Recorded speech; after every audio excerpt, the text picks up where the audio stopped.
El Politiqueo con Humberto Azpurua.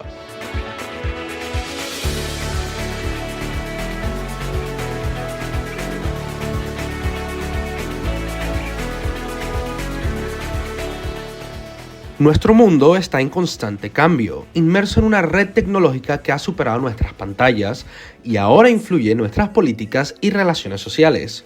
¿Cómo podemos comprender todo esto en profundidad? Hay que ver la política desde otra perspectiva. Es hora del Politiqueo con Humberto Azpurua. Empecemos.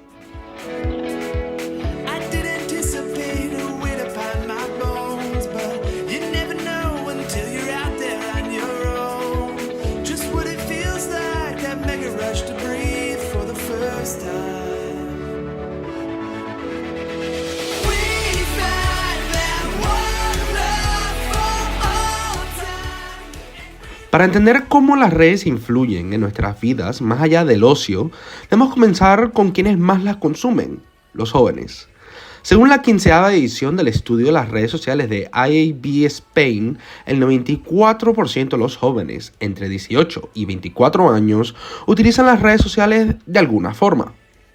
Aunque este dato puede parecer evidente, es importante reflexionar sobre el impacto que tienen en la comunicación, especialmente en la comunicación política.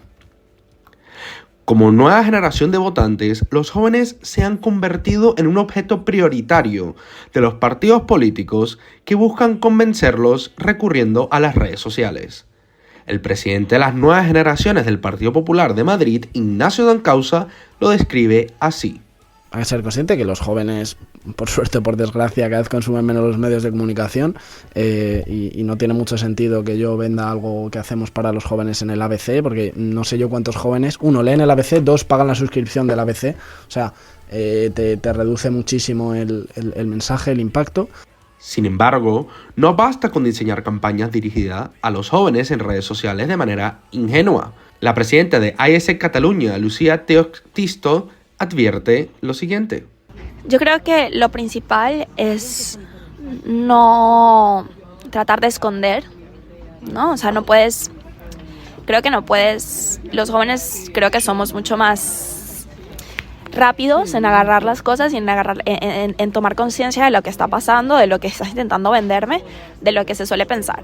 Entonces creo que a veces cuando se va con segundas intenciones o que estamos tratando de mascarar la realidad, creo que no es efectivo. Por estas razones, los jóvenes tienden a resistir las campañas mediáticas convencionales en redes. No se puede emplear las tácticas tradicionales del pasado.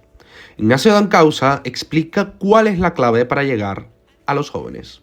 Pues muy importante pues utilizar el mismo lenguaje que los jóvenes, estar donde están los jóvenes. Por eso nosotros siempre decimos, entre hacer un acto en una sede o en un bar, lo hacemos en un bar, o entre hacer un acto en la sede que al final estamos metidos y no lo ve nadie, o hacerlo en la calle, lo hacemos en la calle. En este contexto, Dancausa destaca las características esenciales de la comunicación hacia los jóvenes en redes sociales.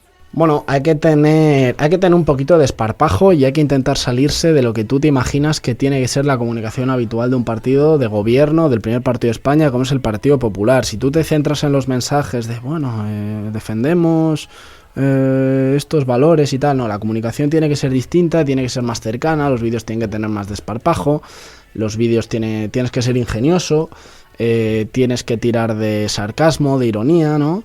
De sátira. Creo que es importante, pero luego el mensaje evidentemente tiene que ser serio, ¿no? Es importante reconocer que algunos partidos políticos han sabido adaptar su estrategia de comunicación al entorno digital, a menudo en detrimento de los partidos más tradicionales, como el PSOE o el Partido Popular. Aquí es donde personas como Dancausa apoyan a figuras como la presidenta de la Comunidad de Madrid, Isabel Díaz Ayuso. Y bueno, nosotros también les ayudamos mucho a construir ese mensaje. A mí la presidenta me pregunta mucho, bueno, ¿y ahora qué problemas tienen los jóvenes? ¿De qué se está hablando? ¿Qué es lo que más preocupa? Y yo siempre le doy temas que, bueno, ellos al final son más mayores y no están, no lo tienen tan cerca.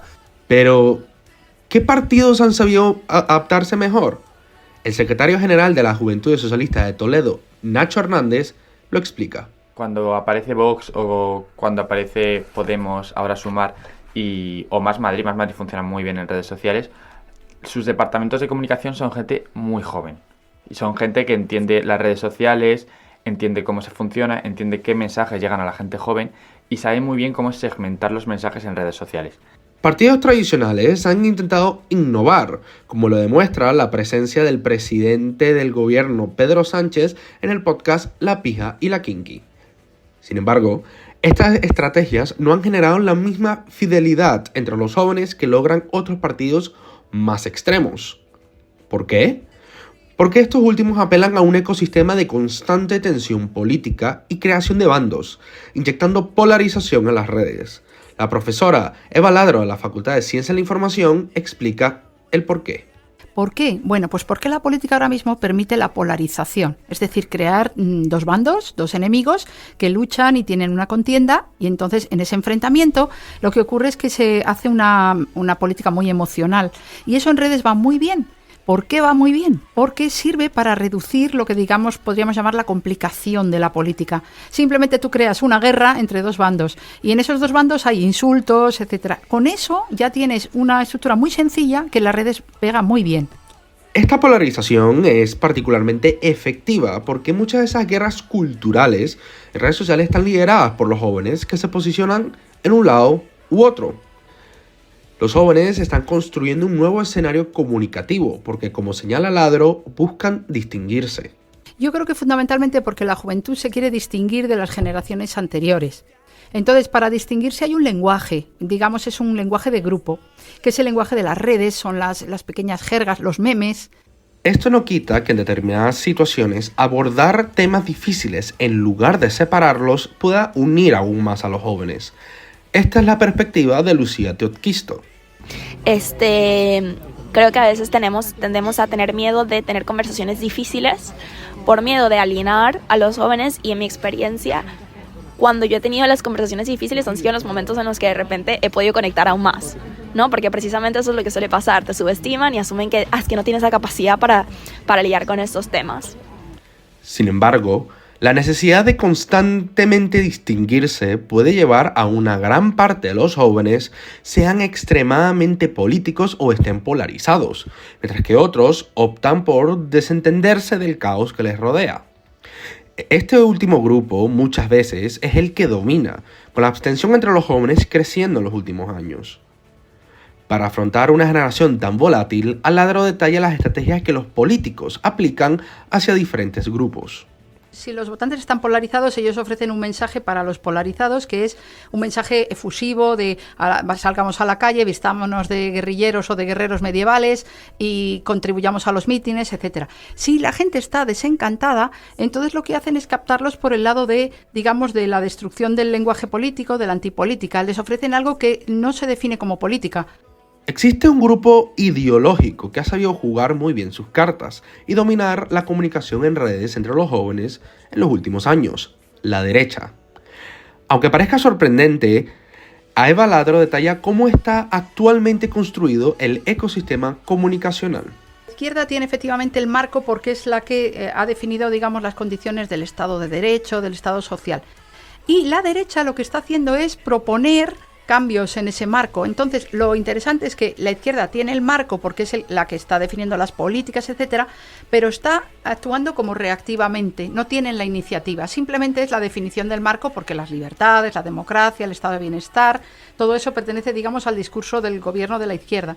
Pero la derecha está proponiendo nuevas interpretaciones y lo único que hace la izquierda es intentar contener el avance de las propuestas, de las iniciativas, del lenguaje, el nuevo lenguaje más fresco, más juvenil de la derecha. Entonces es una posición pasivo y activo. La izquierda es más pasiva y la derecha es más activa. En España hay un partido político que ha tomado las riendas en las redes sociales por el lado de la derecha, Vox. El profesor de la Facultad de Ciencias de la Información, Andrea Donofrio, explica cómo Vox lo ha logrado. Redes sociales como TikTok, como Instagram, como X, tanto las tradicionales como las nuevas, han representado un terreno fértil para que los mensajes, los memes, los GIF y todo lo que ahora mismo se consideran canales de propaganda de la nueva política, Vox ha mostrado una especial habilidad a la hora de utilizar estas herramientas.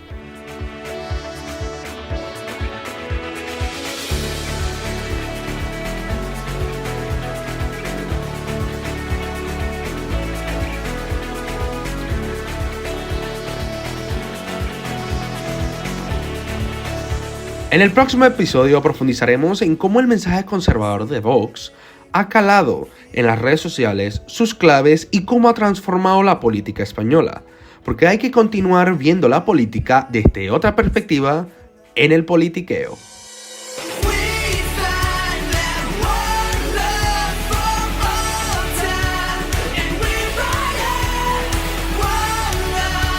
El politiqueo